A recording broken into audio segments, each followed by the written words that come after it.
Respon Menkum soal wanita WNI jadi tentara AS, tidak boleh kecuali izin Presiden. Menteri Hukum Supratman Andi Aktas merespon soal viral di media sosial seorang perempuan WNI bernama Kezia Shita bergabung sebagai anggota Army National Guard Amerika Serikat, AS. Supratman mengatakan, keterlibatan Kezia Shita harus diverifikasi terlebih dahulu.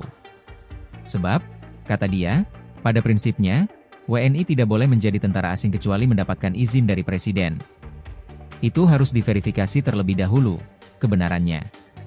Prinsipnya setiap WNI tidak boleh bergabung dengan kesatuan tentara asing kecuali atas izin Presiden, kata Supratman, saat dihubungi Kompas.com, Kamis, 22 Januari 2026. Supratman mengatakan, setiap WNI otomatis kehilangan status kewarganegaraannya jika bergabung dengan tentara asing tanpa izin Presiden. Karenanya, Supratman mengatakan, keterlibatan Kezia Shita dalam tentara AS harus diverifikasi terlebih dahulu.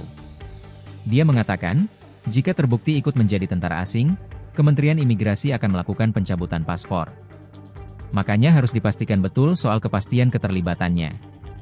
Setelah didapatkan bukti-bukti bahwa benar WNI tersebut terlibat, maka bisa ditindaklanjuti oleh Kementerian Imigrasi untuk pencabutan dokumen perjalanan termasuk paspor yang bersangkutan, ucap dia.